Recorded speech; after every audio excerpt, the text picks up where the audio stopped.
Guys, good afternoon. Kukuha ako ng pang-asim, kalamansi. Medyo maliliit pa ang bunga niya, pero pipiliin ko lang yung medyo malaki-laki na.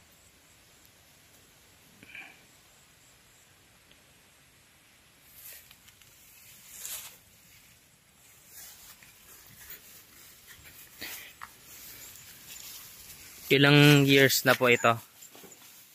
Ano pa lang ito? Magto 2 years pa lang ito. Dito maraming bunga, kaso katabi na itong 3 puno, kaso maliliit pa. Pero pwede na to. Kukuha lang ako ng konting pang-asim.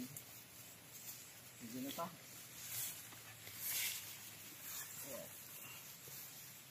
Okay, maliliit pa. Ayan, naisip na sa bunga. Kaso grass kapiro na naman. Medyo na busy doon sa isang puan. Papagrass cut ko naman ito next week.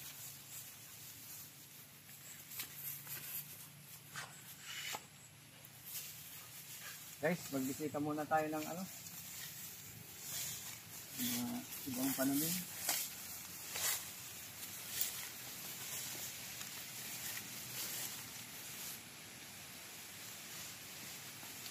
So, ito yung mangustin. Nagkakaroon na rin siya ng panibagong sanga. Mabilis ang damo pag tag-ulan. Kapiro na na.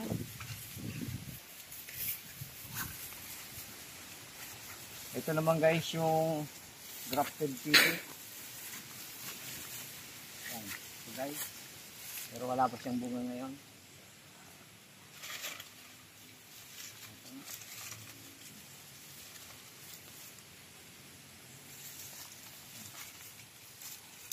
Dapat hindi mahinugan itong kalamansi.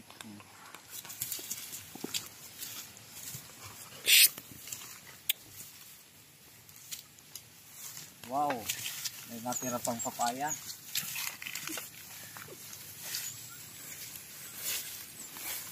Guys, may natira pang isang maliit na papaya. Pwede din na itong kunin. Ayan.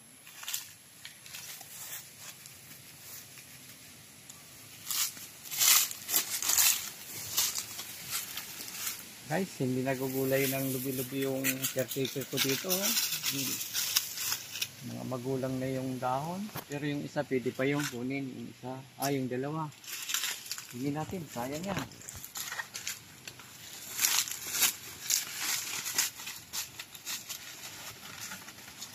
Sarap to sa ginataang tulingan. Sayang ha. Ano na.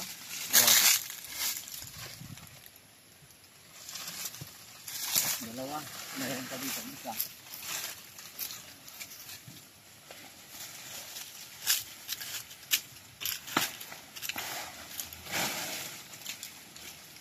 Medyo magulang na ng konti. Yan. Pero pwede pa naman makuha ang nito, yung dahon. Wag lang itong sa gitna. Guys. Masarap ito sa ginataang tulingan.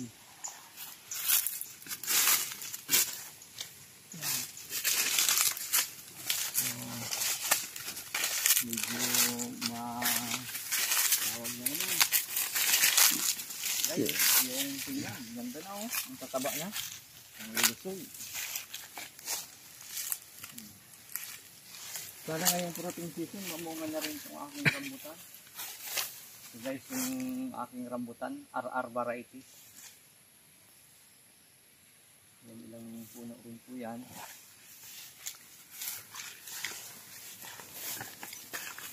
So, yung aking mga dalandan, di pa namumunga. Ilang puno rin ito. Kailangan sigurong i-pruning.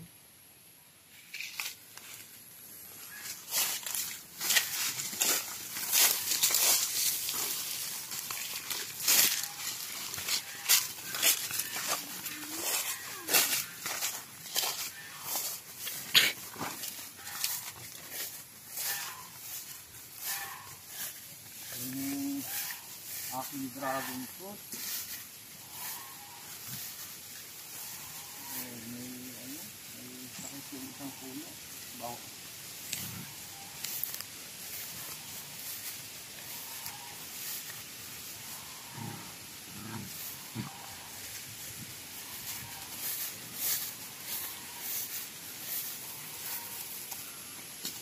dikit.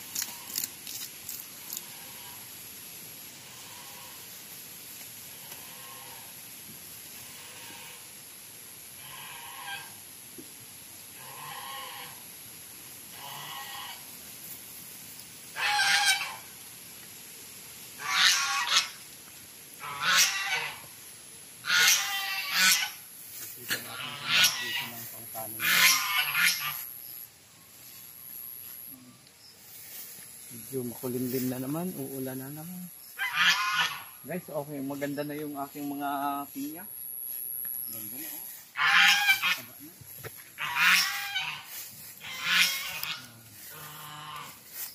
Kaso yung lansones ko dun, wala.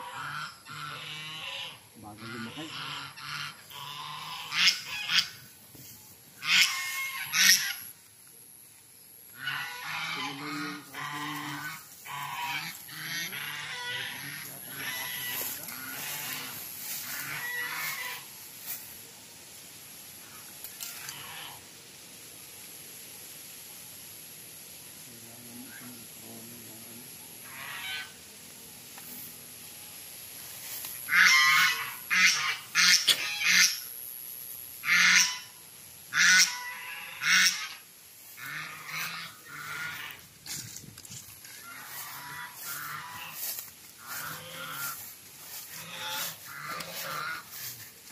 Malaki na rin tong aking miracle fruit. Malapit na rin tong mamunga.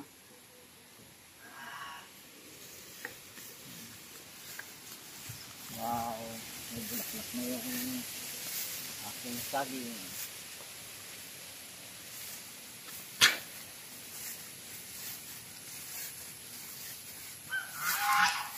Ito naman yung mabagal na lansones. Halos lahat ng tanim kong lansones mabagal lumaki. Naglaga na naman yung mga yun. Dapat magpakopra na rin. Ano na rin.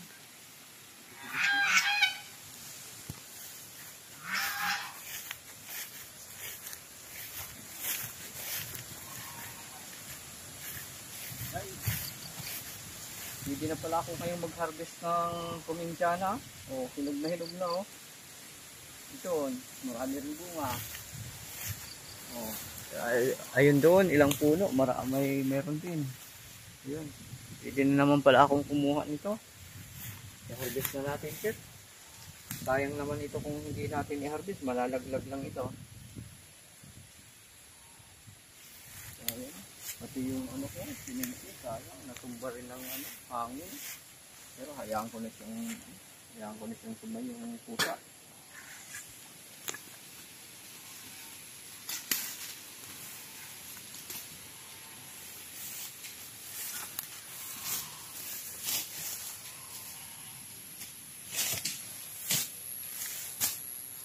Hayaan ko na itong tumay yung pusa ang sinensis na ito. Natumba rin ng hanging habagat.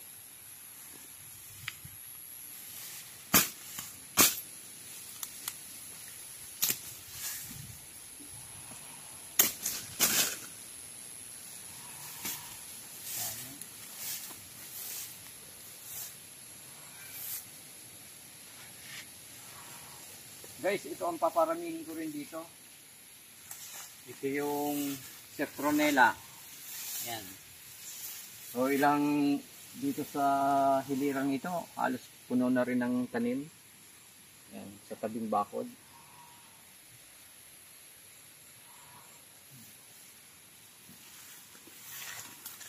Kuha tayo ng lalagyan. I-harvest natin kung Guys, ganda ng ipantanim, Talagang matured na siya. Kusa nang bumibiak yung bunga niya,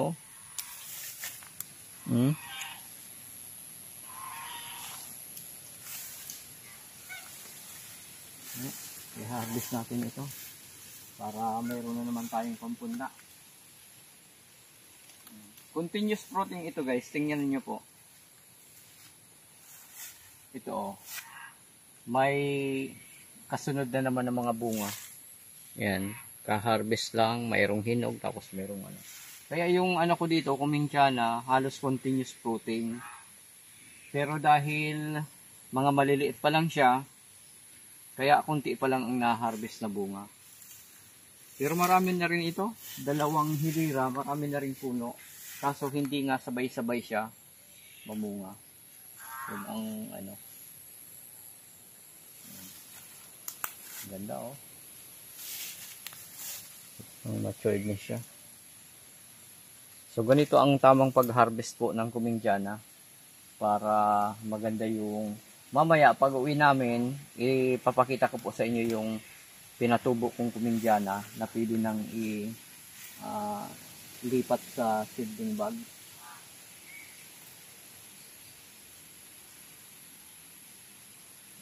Tayo ng lalagyan.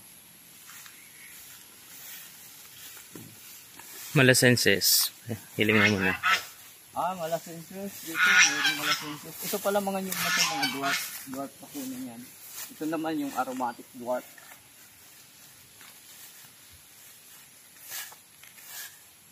Ito yung magiging mother tree ko na malasenses. Namulaklak ito itong nakaraang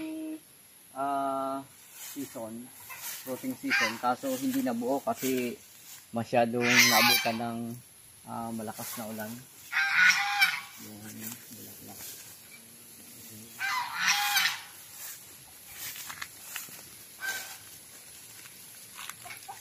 Dito tayo sa barak. Yan guys, yung aking pong American lemon, meron na ring bunga, 2. Yan.